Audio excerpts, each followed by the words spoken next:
Gikonpirma ni Rolando Tuballes ang Penros Sarangani nga 100% na nga operasyonal ang medical waste treatment facility nga gibuntar sa Sarangani Province. Sumala sa Provincial Treasurer's Office, sulod sa tulo ka adlaw nga pagproseso sa 4 ka tonelada nga medical waste gikan sa mga pampublikong hospital sa probinsya, naka-income kini og 120,000 pesos.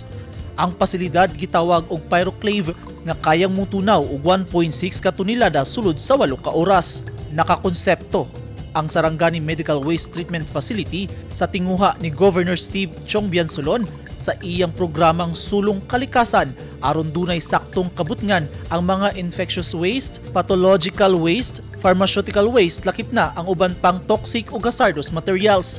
Subay sa Republic Act No. 6969 kung Toxic Substances and Hazardous and Nuclear Waste Control Act, ginadili ang pagsunog ug pagsagol sa sanitary landfills sa mga munisipyo nga nagadawat og solid waste gikan sa mga kabalayan ug establishmento aron walay mahitabong polusyon ug kontaminasyon.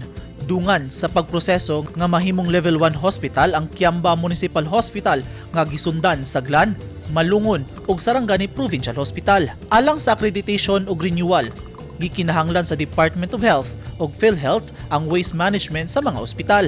Gidumalaan sa probinsyal nga gobyerno sa Sarangani ang Municipal Hospital ubos sa Provincial Health Office.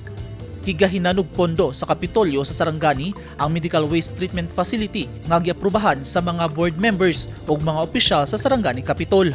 Gitukod sa 3 ka hektaryang luna sa Barangay Bagakay sa Alabel ang treatment facility nga mao'y gibutangan sa mga makina ug temporary confinement area ug Category 3 sanitary landfills nga mailubngan sa treated ug shredded waste human moagi sa pinakainit nga temperatura. Income generating ang medical waste treatment facility sa Sarangani Province. Gani, makakwarta ang lokal nga panggamhanan sa Sarangani kung dunay gusto magpa-decompose sa ilang mga healthcare waste nga ikarga sa biohazard truck. Gilantaw sa LGU Sarangani nga posibleng ang medical waste treatment facility nga naa sa ilang probinsya ang sunod adtuanan sa rehiyon sanglit wala pay makina nga susama niini ang Gensan ug dili makakaya sa dakong bulto sa hugaw ang anaa sa South Cotabato. Dunay maayong pyroclave apan nahimutang kini dinhi sa Davao City. Gawas sa medical waste treatment facility, magtukod usab og plastic recycling facility sa Sarangani nga gikumpirma ni Penro Officer Tuballes.